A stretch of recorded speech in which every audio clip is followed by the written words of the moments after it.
Hello, my name is Dragoş Bogdan.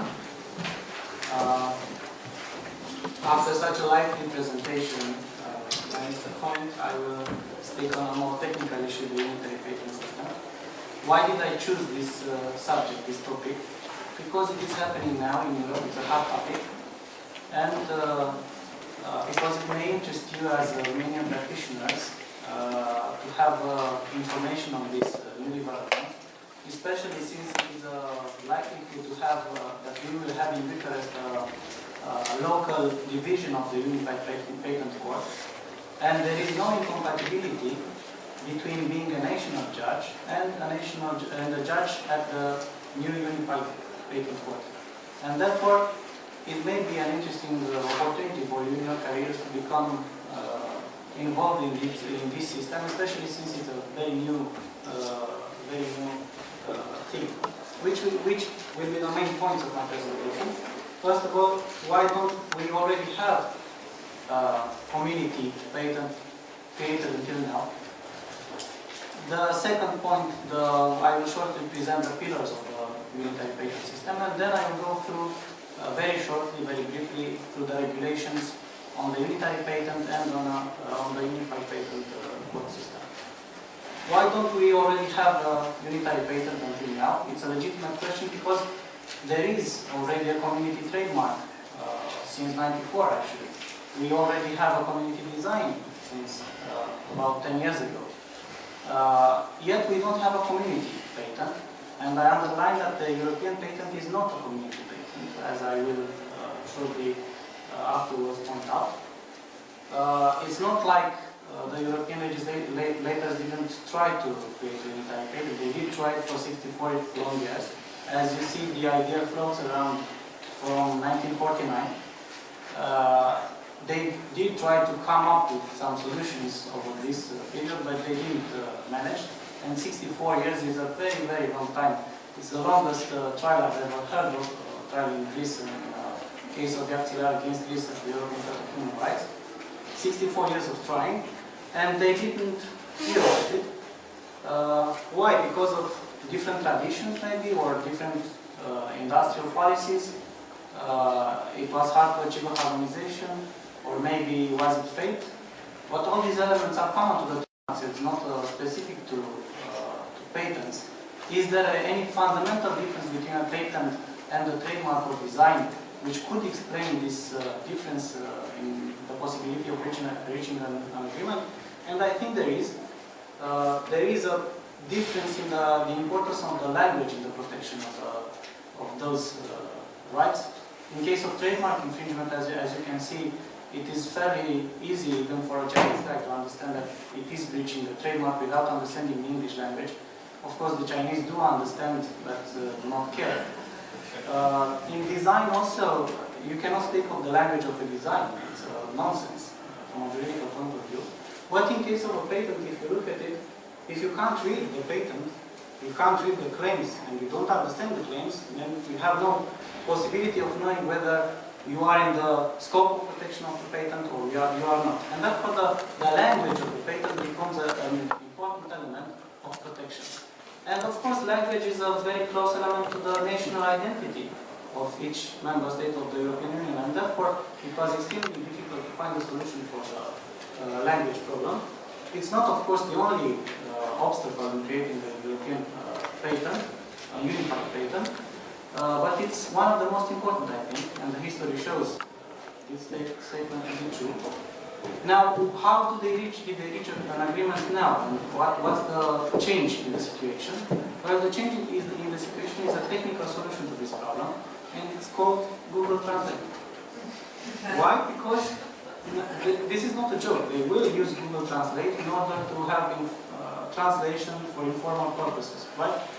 Google will cooperate with the European Patent Organization and will improve their translation services, and therefore these translation services will be at the disposal of those trying to understand the content of a patent. And as you can already see, I don't know whether you can read it, but it's a fairly good translation from English to French even now. It's quite okay. It's better than I thought, actually. They will improve this service over time, and in at most 12 years from now on, the translation, the machine translation will become the official information medium. Now, I said that the European patent is not a community patent. Why is not a community patent? Because the European Patent Convention and the European Patent Organization are different institutions, international organizations than the community, than the European Union. As you can see from the map, in red there are the states, all the 38 states of the European Patent Organization, which includes, of course, the European Union states, but includes also Albania, Croatia, and other states which are not members of the EU. The most important reason, however, why the European patent is not a community patent, it's one of the main flaws. Fundamental flaw of the European patent is that it basically doesn't exist. It doesn't exist a unitary patent, unitary European patent. Of course, you go through a single procedure in obtaining it. You file a request, an application at the European Patent Office in French, English, or German. You get the patent, but after getting the patent, in order to enforce it in whatever jurisdiction you want, you have to go through a national validation phase. That means you have to translate it in that language, you have to pay the fees, you have to go to the National Patent Office, and then the National Patent Office, after a formal examination, gives you what is called the national branch of the European patent. Actually, it's a national patent in itself, independent from all the other national patents. This is why the European patent gives birth to what is called the bundle of patents. As you can see, in each state there is a new independent national patent, different in content, with an independent existence. It can be annulled or cancelled separately, it can be enforced separately, and therefore the problems appear. First of all, the costs are huge for a European patent because you have to translate it in so many languages. And as you can see at the grant phase, the European patent is 12 times more expensive than the United States patent. If you count the maintaining fees, the renewal fees which we have to pay in all the states, then you came up with a huge amount, 130,000 euros, just for maintaining the patent in 13 states. And now I remind you that the European Patent Organization has 38 states, not 13. Besides that, you have also a problem with parallel litigation. You have to enforce the patent in all these different national jurisdictions. And besides costs, there are huge costs involved in protecting the patents this way. You also have a problem with conflicting decisions, which is not a rare issue, it's an issue in patent stuff. And this is why the European patent is not enough in our times for issue protections. The present systems present high costs, and the risk of breaching the rule of law through conflicting judicial decisions. The future system should somehow try to palliate these effects. And now, what are the three pillars of the new unitary patent? If you think that after 64 years of efforts they came up with a very simple and elegant and civilized instrument of protection, you are so wrong. You don't even imagine. Actually, if I should describe the European patent, I would say it's some kind of mutant beast with genes from EU law, international law, and European Patent Convention law. It's a huge complex thing, for me at least, and we should also take it into account that we are talking about patent, which patent law is not the easiest law field in the world, actually. So we have three elements. First of all, we have European regulations. Second, we have the European Patent Convention. And third, we have an international agreement on unified patent code. Now, the first one, the European law regulations. It should be easier because we are all familiar with the regulations. But actually, it's not. Because in order to create a unitary community right, IP right, a certain article of the Treaty on the Functioning of the EU imposes a unanimity decision on the language regime. And this unanimity was not possible to reach in the case of the patent because Italy and Spain were not did not agree with the trilingual system on the basis of the European Patent Organization. And therefore they opposed And it was not possible to have a unanimous council decision, and you had to recourse to another marvel from the toolbox of the European Union, the enhanced cooperation mechanism, cooperation. The enhanced cooperation mechanism, which basically creates a union within the European Union. This is how complex things are. A union within the European Union. If some states wish to cooperate further, deeper cooperation in a certain field, they can go to the European Commission. The European Commission, if it agrees with the proposal, propose the same thing to the European Council, and the European Council may decide on approving the enhanced cooperation. This is what happened in patent case, in patent unitary patent case. It was a decision of the Council approving enhanced cooperation on unitary patent, but of course Italy and Spain were not happy with this issue, and they attacked the decision to the European Court of Justice. The European Court of Justice did not yet pronounce a solution. Yes? Really? What? Before yesterday. Yes. Oh, sorry. I misinformed you. Yeah, Italy and Spain lost. Yeah. Well, actually, the opinion of the general attorney was in that sense. Yeah. Sorry, I was not recording. Very good presentation. Yeah. I was leaving my presentation and I lost this. Now, the second pillar is the European Patent Convention. Why do you need it? Well, because you already have a functional mechanism in granting patents in Europe. And you don't want to spend money and time in building another institution which will do exactly the same thing. And therefore you have to go to what exists and build from that point on. But there is a catch, because the European Patent Convention mentions a special agreement. It is a condition for creating unitary patent within the European Patent Organizational Convention. There is a condition on a special agreement between some member states in order to achieve this. And now the problem is whether the European regulation can be considered as a special agreement in the sense of the European Patent Convention, because usually agreement, at least in Vienna's convention meaning, means an understanding between member states, independent states, and not a legislative act of an international organization which is the European Union. It is therefore more under question whether this condition of the European Patent Convention will be considered or not as satisfied.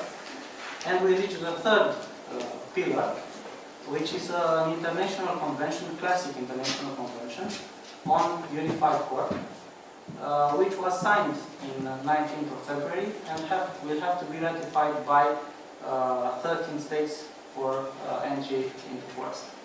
Now, the first draft of the agreement was not approved by the European Court of Justice. The issues are there, the primacy of European law, because non-member states were also part of the international agreements. There were no preliminary rulings mandatory to the CJEU, and there was no mechanism for providing the liability of the member states for infringing the EU law. After that, after the decision of the CJEU, there was a second draft which palliated all these defects, and now it is mentioned specifically in the agreement that the new code is common to all the member states and has the same obligations towards the EU law as a national court. And therefore it has to abide by the EU law, and it has to make preliminary rulings on the respect of the EU law to the European Court of Justice. Which are the regulations and what are they saying on a very broad basis? First of all, it's a single application and examination procedure for both classic European patents and a unitary patent. It's the same thing, the same procedure. After grant, the applicant will be able to decide whether he wants a unitary patent, whether he wants a European classic patent, or whether he wants both. Meaning that it can choose to have a unitary patent, which is the red states, 25 states. It can have a European patent, classic European patent in Romania, Italy, Hungary, so on. But it can also have a unitary patent, plus Italy, plus Spain, plus Switzerland. What it cannot do, it cannot choose a state which is already a member of the unitary patent, because you cannot have double protection on the same territory for the same patent, once as a unitary patent and the second one as a national patent as a result of the European patent. What's also interesting is that there are no important provisions on substantive law in this regulation. Normally you would expect to find in the regulation some important provisions regarding the rights you have on the basis of this patent, but you do not find them in the regulation. And I think some of our great guests here could explain much better than I do why you don't find them, because both Sir Robin Jacob and Judge Van Perthuizen had an interesting point of view on this one, and I think a big contribution in moving these provisions from the regulation to the international agreement, and hopefully they will help me in explaining that, what the reason why. Yeah. Okay, well, the problem we're putting into the regulation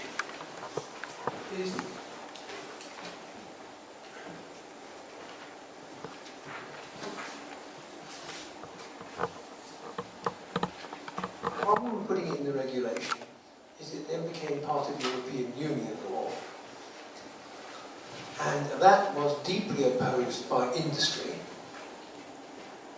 because the industry, putting it bluntly, doesn't think that if it's European law, it's fit to be decided by the Court of Justice we have in Luxembourg.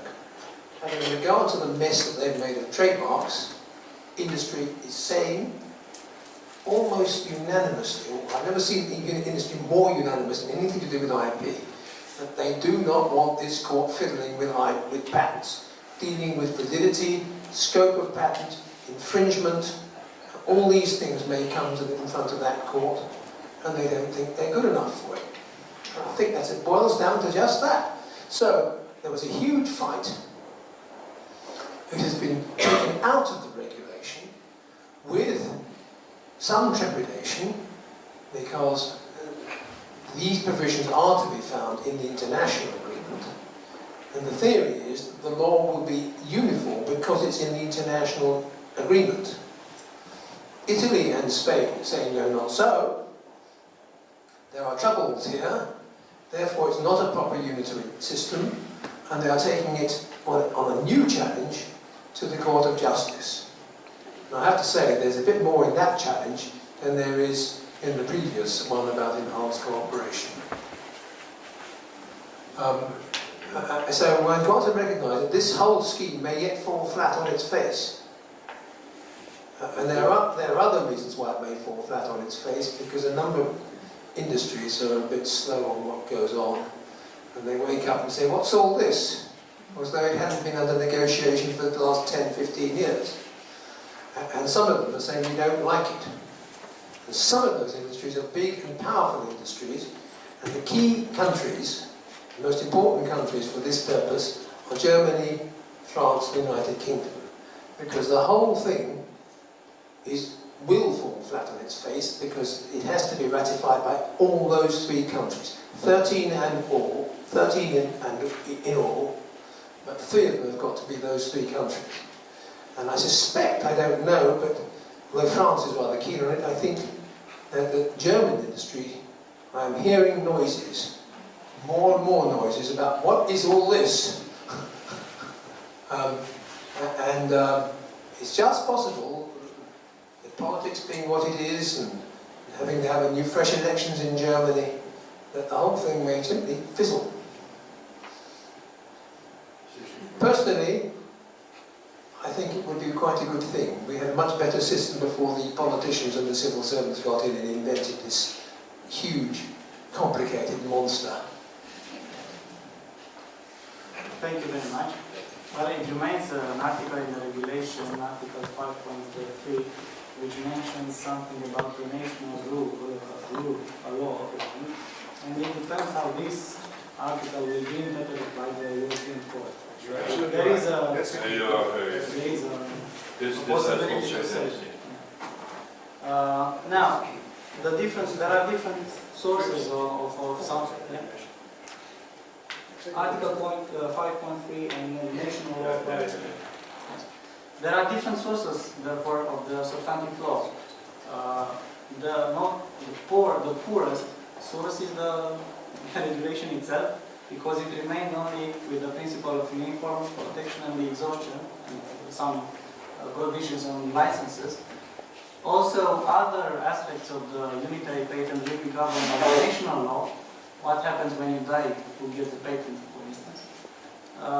There is also the most important provisions are to be found in the European Patent Convention, of course, classical patentability conditions, scope of protection, and so on, and in the International Agreement on the Unified Court, which actually sets out the rights which flow from the patent, direct infringement, indirect infringement, limitations, and so on and so forth. With regard to the language arrangement, it builds on the EPO system. You'll have one language, file the patent in French, German, or English. After that, you will translate the claims in the other two languages, but that's it. You don't need to translate further on in Romanian and other languages. There is a very important principle, the principle of the protection of good faith infringers, meaning that when deciding a claim on damages, the court should take into account whether the infringer knew or should have known before being provided with the translation of the patent that he was infringing the patent. And this is a very important principle. And there will also be reliance, heavily reliance on the translation machines of the Google, as I said before, but only for information purposes, not for legal effects, which they will not produce legal effects. There are some transitional measures, but I won't go into such details right now. When the unitary patent regulations will enter into force, they will enter or the 1st of January or whenever the international agreement on the Unified Court will be ratified by the 13 states. Whichever is later, then the regulations will also apply. They are already in force, but they will apply from that moment on. With regard to the Unified Patent Court, we'll have jurisdiction over both unitary patent and classic European patent. Which procedure will be applied? Well, it will not be a national procedure anyway. You cannot invoke a national procedure for the procedure before the court. The procedural rules will be autonomous and are to be found only in the international agreement, in the statute of the court, and in the rules of procedure. And for the rules of procedure, I think Mr. Point here could have something to say because he was closely involved in drafting, right? Yeah? I'm not going to explain all the 600 rules. No, hopefully not. Hopefully not. Yeah. The court will have two levels, a first instance court and an appeal court. There will be no appeal on points of law, no further course. The first instance will have central division, local division, and regional division. Now, the main distinction is between local and regional on the one hand and central division on the other hand, because the central division is the only one who can handle revocations actions filed as a main claim. You have 3 seats for the central division in Paris, München, and London. Each one has a specific technical field in their jurisdiction. For instance, if you want to have a revocation of a pharmaceutical patent, you will have to go to London. If you want to have a revocation of I don't know, communication technology patent, you will go to München, and so on. Now, the local divisions and the regional divisions will handle infringement cases only. There can be from 0 to 3 local divisions in each member state. The first one is free, you don't have to have any condition fulfilled. But if you want to have a second one, you need to show that you had 100 patent cases per year for the prior 3 years. The regional divisions are the result of a cooperation of more than one state, of course, 2 states, 3 states, and so on. It is not clear whether a state could have a local and a regional division in the same time. It's not forbidden, of course, but it's not clear that it is possible. I don't know whether there is something from the Ministry of Justice in the room. And maybe they could have something to say on the local decision, on where we stand. Yeah? Microphone,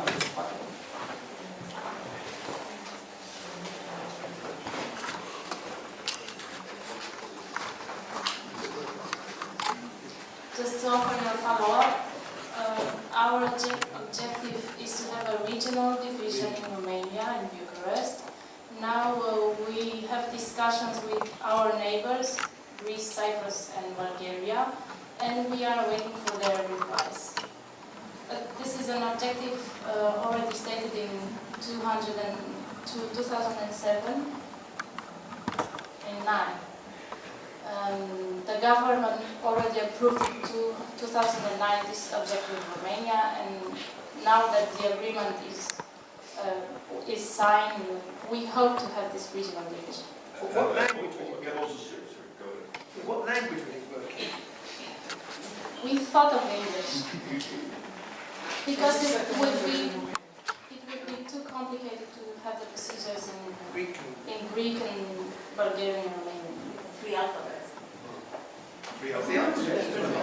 And can everybody join? I mean, if for instance, all the Yeah. countries wanted, Yeah. if you want to join, can we join? Yeah. You can join if you wish. Yeah. Leon, you want to go to Bucharest? That's interesting. We didn't know that you were planning to go. Yeah. Okay, as regards the competence, as I said, the central division will have exclusive jurisdictions over revocations, actions, and over non-infringement declaratory actions. But the infringement claims will be handled by the local and regional divisions. And then you'll go to the Court of Appeal, in appeal. In both cases, both layers have the obligation to send preliminary questions to the European Court of Justice, if the case may be. With regard to the composition of panels of the judges, there are quite detailed rules on the composition. There will be not only legally qualified judges, but also technical qualified judges, especially when there is a revocation claim of the patent. It depends on the instance, the type of division, local, central, regional, and it's too detailed to go there right now. What happens if in an infringement claim you have a revocation action filed as a counterclaim? In this case, there are three possibilities. The court can proceed with both actions. It can send the whole case to the central division, because the central division can handle revocation claims. But it also can continue to judge the case, whether as a whole, or send the revocation claim to the central division and continue to judge the infringement claim without suspending or without suspending at the appreciation of the panel. The representation, who can represent parties, lawyers, European patent attorneys with some special qualifications, and other patent attorneys may assist the parties. Language of the proceedings, in most cases, language for local and regional will be the national language of the hosting country. It seems that in Romania we make an exception and it will be English, not Romanian. As a central division, the language of the patent will be the mandatory. So even if you have a trial in London for patent pharma case, and the language of the patent will be French, you have to judge in French or German. Except if you agree with the other Yeah, side to the yeah, language. yeah. And the court approves. And as means of evidence, it's the usual means of evidence, nothing special here. Maybe for Romanian judges, affidavits will be accepted as means of evidence. Hearing of the parties also, if this expression is meaning that the party can testify in its own case, is different, because in Romania you don't have this. What can the court do? It can, of course, order preserving evidence, inspection of premises, freezing orders. Basically, all these powers are to be found in the enforcement directives, I think with the exception of inspecting premises, which is not found in the enforcement directive. At the final stage, what can the court do? Can have corrective measures, like declaration of infringement, recalling the products from the channels of commerce and destruction of products. It can award damages. It's the same through as in the enforcement directive with regard to the damages and how you appreciate them, how you grant them.